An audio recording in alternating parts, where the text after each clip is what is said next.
Boa noite. Olá, boa noite. Começa agora o Repórter Brasil. E estes são os destaques de hoje. Um alerta contra o novo coronavírus na palma da mão. Um aplicativo do Ministério da Saúde vai dizer se estamos próximos de alguém com Covid-19. E mais.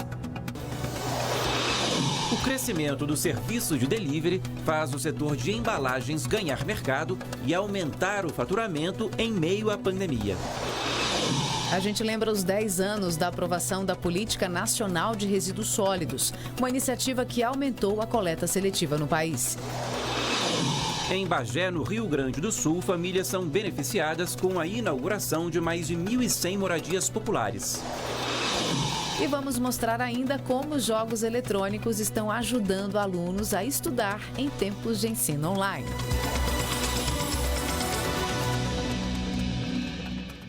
Reduzir o volume de resíduos sólidos e garantir a destinação adequada desses materiais são os principais desafios da política nacional que trata do assunto. Ela completa 10 anos depois de amanhã. Há desafios pela frente, mas há também pontos positivos. E a gente começa mostrando um exemplo premiado de coleta seletiva.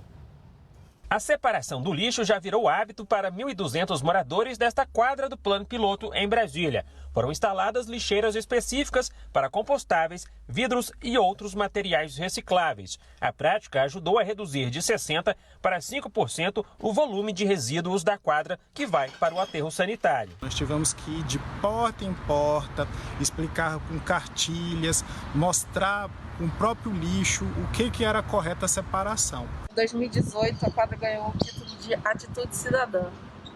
É isso que a coleta seletiva é uma atitude cidadã. A gente pode fazer a diferença. Uma das metas da Política Nacional de Resíduos Sólidos é reduzir a quantidade de materiais produzidos nas residências e nos estabelecimentos comerciais. Dados mais recentes mostram que o Brasil gerou 79 milhões de toneladas desses resíduos em 2018, 1% a mais que no ano anterior. A boa notícia é que a coleta aumentou. 92% desses resíduos foram recolhidos e quase 60% tiveram a destinação apropriada em aterros sanitários. Porém, o restante foi despejado em locais inadequados, como os lixões. Nós temos a cada ano mais resíduos sendo gerados, mas as infraestruturas necessárias para dar conta desses resíduos, por conta da necessidade de investimentos e custeio, não têm acompanhado. A coleta seletiva ajuda a reduzir o volume de resíduos sólidos e ainda tem valor econômico. O material reciclável separado pelos moradores da quadra em Brasília gera renda para uma cooperativa de catadores. Quando você separa seu lixo reciclado, você está ajudando milhares de catadores de materiais recicláveis. Por isso é muito importante você separar seu lixo, porque você está trazendo trabalho e renda para milhares de catadores. Coronavírus agora. O interior de São Paulo segue registrando o avanço da Covid. E o sul do estado regrediu para a fase mais restritiva do plano de retomada econômica. Da capital paulista, ao vivo, a Anne Zanetti traz os detalhes para a gente. Anne, boa noite. Cate, Paulo, boa noite a vocês e a todos. Infelizmente, a região do Vale do Ribeira foi reclassificada por causa do aumento nas internações. 89% dos leitos de UTI estão ocupados. Por enquanto, isso não compromete a retomada das aulas marcadas para 8 de setembro, porque para que isso aconteça, 80% do estado tem que estar na fase amarela por 28 dias e é isso que prevê o governo paulista. Os números da Covid são mais de 542 mil casos confirmados, 22.997 mortes e mais de 351 mil recuperados. E hoje, o Instituto Butantan criou um drive-thru de testagem no estacionamento de um shopping aqui na Zona Sul. São 200 testes de RT-PCR por dia que identificam a doença até em pacientes assintomáticos. A testagem termina na segunda e faz parte de um projeto piloto. E no Rio de Janeiro, a Fiocruz alerta para uma possível segunda onda de contágios da Covid. Boa noite, Flávia Grossi. Oi, Anne, boa noite para você, para todos que nos assistem. É isso mesmo, a Fundação Oswaldo Cruz, nesse boletim, afirma que alerta para uma possível segunda onda da Covid-19 aqui no Rio de Janeiro. no Maranhão e no Ceará. Os pesquisadores afirmam que o número de casos deve subir nesses 3 estados, porém de maneira menos intensa do que como aconteceu, no primeiro pico da pandemia. E enquanto isso, aqui no Rio de Janeiro, a Prefeitura anunciou mais uma fase da flexibilização do isolamento, é a fase 5, que começa a partir de amanhã. Nesse cenário está permitido banho de mar, porém a permanência na areia continua proibida. Outra mudança foi a alteração do horário de funcionamento de bares e restaurantes, que foi ampliado esse horário. Antes era 11 horas da noite, agora é até 1 hora da manhã. Outra mudança é a autorização para funcionamento das escolas particulares, porém de forma voluntária. A gente atualiza agora os dados no estado. Até agora já são mais de 165 mil casos confirmados, 13.477 mortes e mais de 141 mil recuperados. Paulo. Obrigado, Flávia. E no Brasil todo, segundo o conselho que reúne os secretários estaduais de saúde, 92.475 pessoas morreram por causa da Covid-19 até agora. 1.212 pessoas só nas últimas 24 horas. Além disso, são 2.662.485 casos confirmados até aqui. 52.383 também nas últimas 24 horas. Em contrapartida, segundo o Ministério da Saúde, 1.844.051 pessoas que tiveram a doença se recuperaram. O Parque Nacional Marinho de Fernando de Noronha, que está fechado há 4 meses e meio, vai ser reaberto amanhã, mas com uma série de restrições. A Vanessa Leda conta quais são. A reabertura será feita de forma gradual e monitorada. Entre as medidas de segurança sanitária estão a distância mínima de 2 metros entre as pessoas, a obrigatoriedade do uso de máscaras em todo o parque e também a disponibilização do álcool em gel nos espaços públicos. Transportes terrestres e aquáticos terão a lotação reduzida. Também será obrigatório o uso de equipamentos de proteção individual para funcionários. Equipamentos de mergulho também devem ser individuais. A portaria do Ministério do Meio Ambiente também determina a redução no fluxo diário de visitantes à ilha. O número de trabalhadores em home office caiu pela primeira vez desde o início da pandemia. Os dados são da edição semanal da PNAD Covid-19, divulgada hoje pelo IBGE. Depois de 4 meses trabalhando de casa, funcionários e clientes desta empresa que fica no Rio de Janeiro voltaram às atividades presenciais.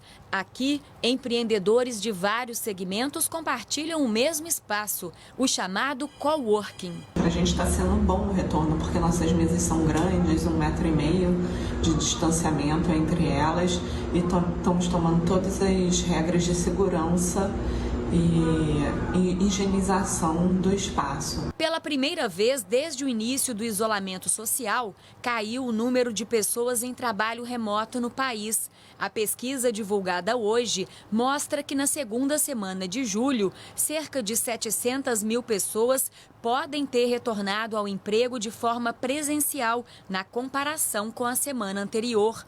Segundo o IBGE, os dados são resultado das medidas de flexibilização do distanciamento. Mesmo assim, ainda eram mais de 8 milhões de brasileiros em home office.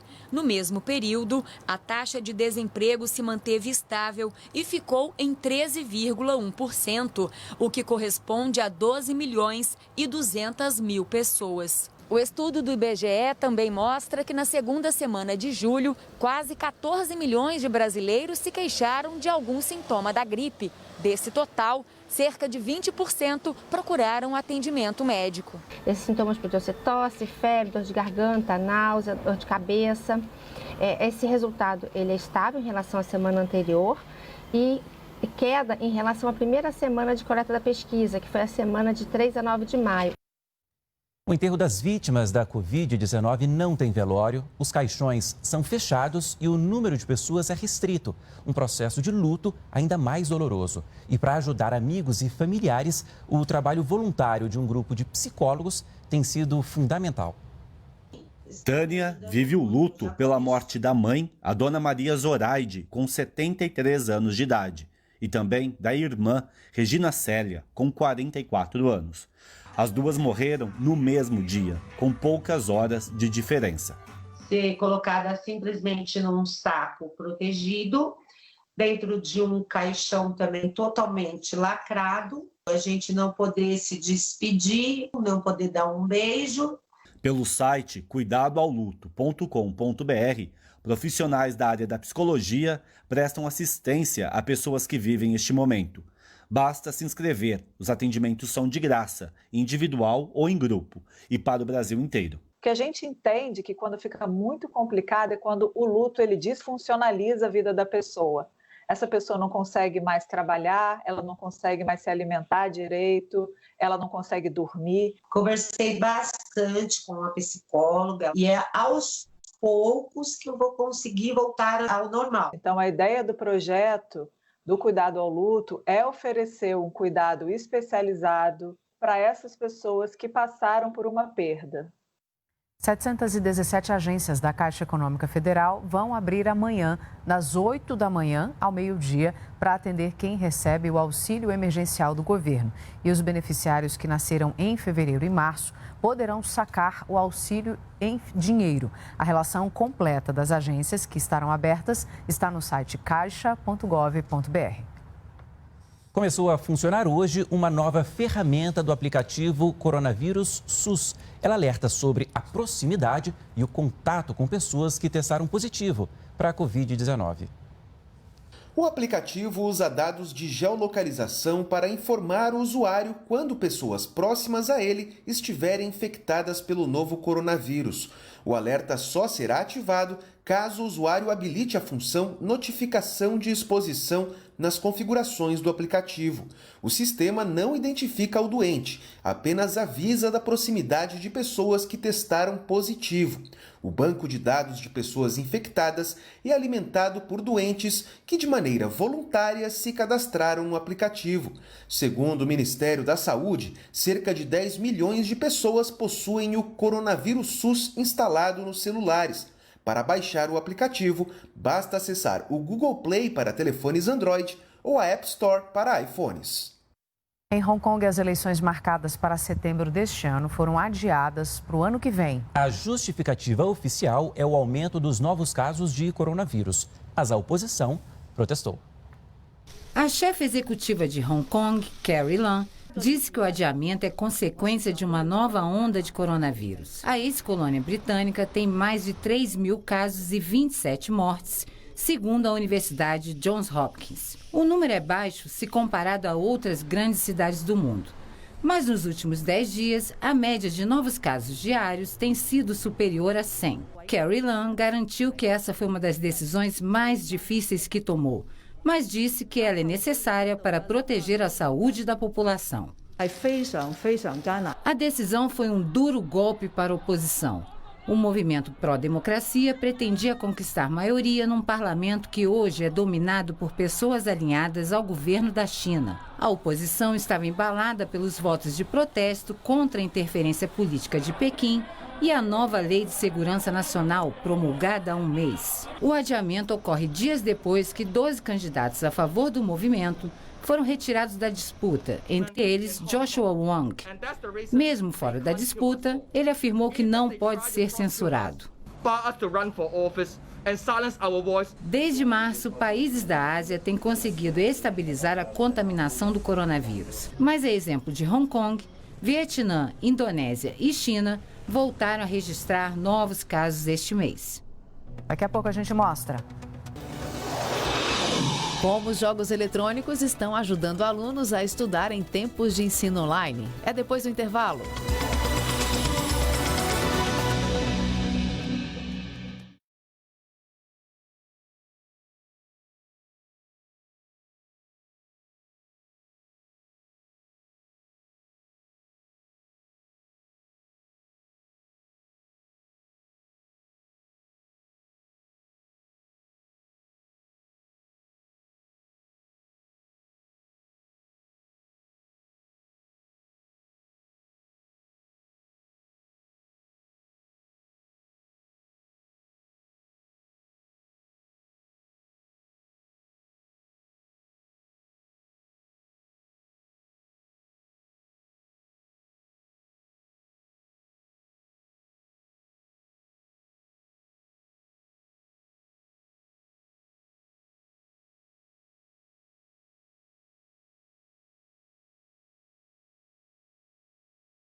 O presidente Jair Bolsonaro participou hoje da entrega de moradia a mais de 4.000 pessoas. E garantiu que as obras seguem pelo país. Há 4 anos, Angélica sonha com a casa própria e agora foi uma das contempladas com uma moradia do programa de habitação do governo. É uma realização de um sonho meu e da minha filha, né? Que a gente estava sempre... Eu sempre esperei ter meu cantinho, meu lar. O presidente Jair Bolsonaro participou da entrega das chaves de 1.164 moradias populares. 4.600 pessoas foram beneficiadas. Ele conheceu uma das casas do novo conjunto habitacional. Ao todo, o Ministério do Desenvolvimento Regional investiu mais de 87 milhões de reais na construção desses 4 residenciais. Neste ano, mais de R$1 bilhão foram investidos na construção de moradias populares. Não deixar a obra parada. Temos problemas de orçamento? Temos, tá? Estamos tentando arranjar recursos para que as obras sejam concluídas. Então, estamos felizes de poder, cada vez mais, atender pessoas que necessitam.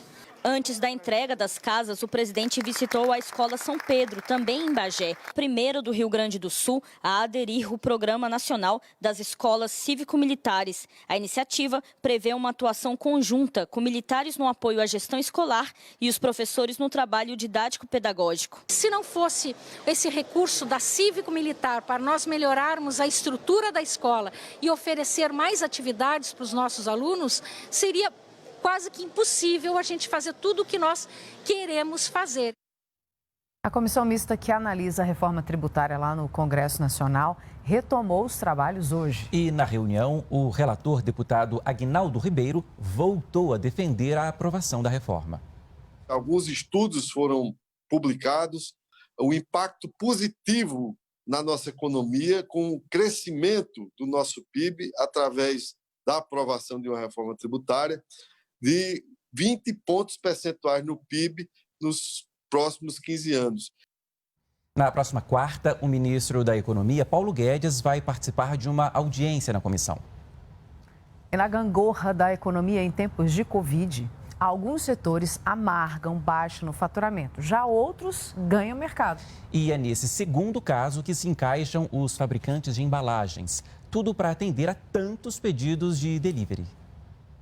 Até o restaurante, que operava só com delivery antes da pandemia, teve dificuldades quando ela chegou fechando portas. As embalagens por aqui já eram diferenciadas, mas o aumento da procura pelo item por parte dos concorrentes nos últimos meses pressionou o fabricante e o negócio do Bruno. Teve dias que eu sabia que ia acabar, no mesmo dia eles se planejavam, mesmo que não dava para entregar o pedido total. Eles se viravam, me entregavam 30%, 20%, 40% para eu atender no período da noite. Na manhã seguinte, eles já estavam aqui. Nesta fábrica, os pedidos dispararam já a partir de março. Exigências e padrões que eram obedecidos se intensificaram com a expansão dos itens do cardápio que os bares e restaurantes passaram a entregar no delivery. As embalagens bem vedadas, que não derramam os líquidos, impermeáveis, que acondicionam com segurança, sem misturar os alimentos, e também as que retêm o calor, levando comida quentinha.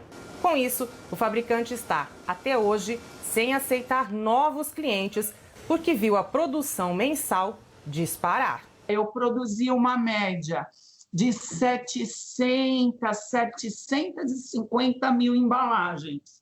Hoje, a gente está produzindo 1,5 milhão. Uma das maneiras da gente conseguir aumentar a produção foi dobrar. A gente tinha 2 turnos, praticamente fizemos o 3º turno. Passamos a trabalhar sábado, domingo e feriado. Aqui no estado de São Paulo, antes da pandemia, entre 40% e 50% dos bares e restaurantes trabalhavam com o sistema de delivery. Hoje, com as restrições do isolamento, eles já somam mais de 70%. Na composição de preços, a embalagem corresponde a cerca de 5% do preço final do produto. Eu acho que é investimento. A nossa ideia era justamente não ser um simples delivery, sim levar algo que eles pensassem que estivessem dentro de um restaurante comendo. A gente sabe a importância que isso tem. E em meio ao crescimento dessa demanda por entregas, os trabalhadores dos Correios ameaçam entrar em greve na semana que vem. Hoje a empresa apresentou uma proposta para evitar essa paralisação. Em nota, a direção da empresa disse que está fazendo ajustes que já tinham sido cobrados pelo Ministério da Economia e que se tornaram ainda mais urgentes com a crise provocada pela pandemia, mas garantiu que todos os direitos legais serão mantidos. Segundo os sindicatos da categoria, a razão de possíveis paralisações seria uma série de ajustes em benefícios e concessões já estabelecidas pela empresa. A pandemia do novo coronavírus trouxe desafios enormes para a educação, além do distanciamento social que obrigou as escolas a adotar aulas online. Foi preciso tornar o ensino de casa atrativo. E uma boa estratégia é o uso de jogos eletrônicos. Crianças e adolescentes adoram games. O Minecraft é um dos favoritos. Com ele é possível criar cenários, situações e ainda interagir com outros jogadores.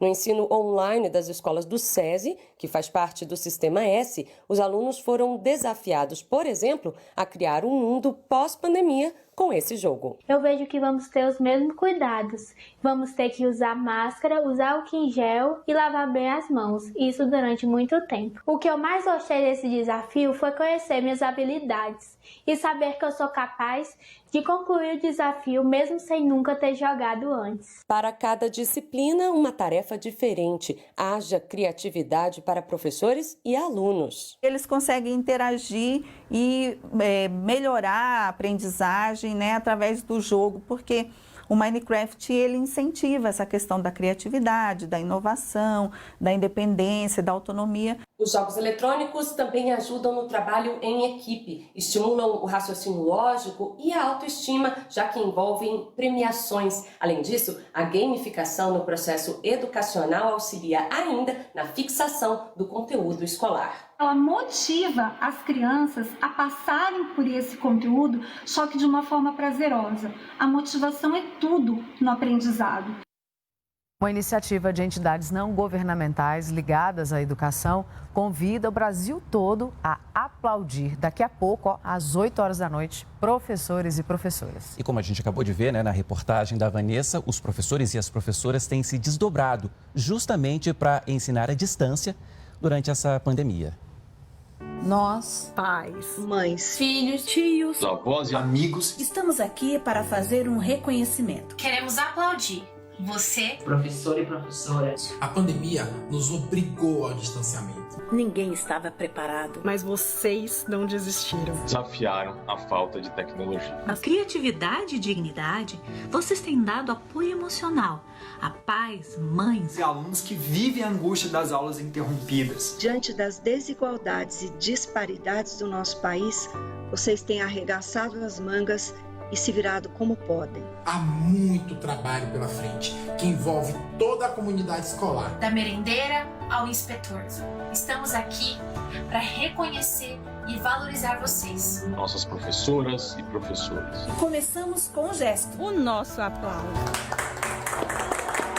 Aplauda um professor ou uma professora.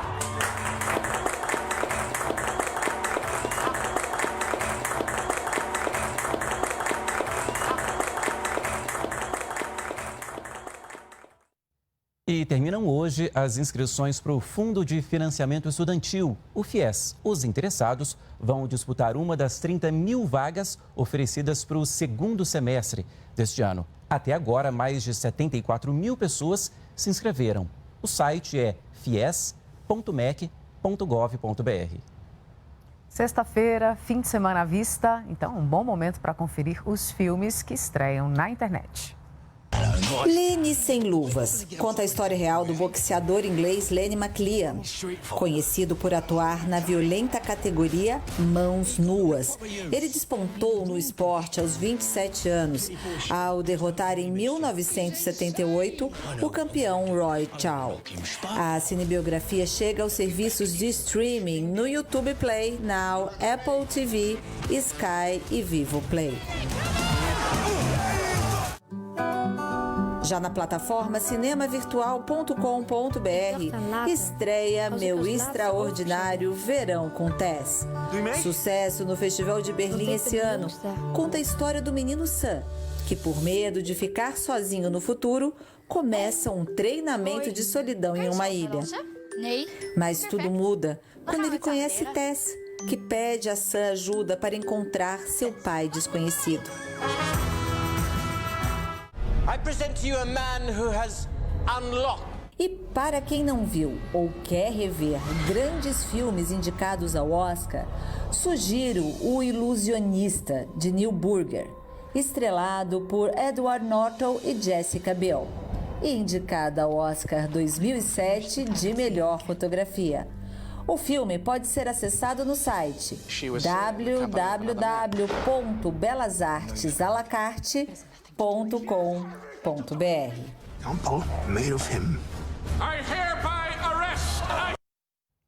Mesmo com a reabertura de bares e restaurantes, o distanciamento social é medida obrigatória nesses locais. Mas, para deixar esse momento mais leve, um café lá no México usou a criatividade e esse é o assunto da nossa crônica de hoje. Ele chega tímido, fica sozinho um tempo, mas logo tem companhia. Ursos Ted gigantes têm feito sucesso nesse café da Cidade do México. A ideia de colocar os bichos de pelúcia sentados às mesas, ao ar livre, foi para incentivar o distanciamento social entre os clientes. Mas eles têm feito muito mais que isso.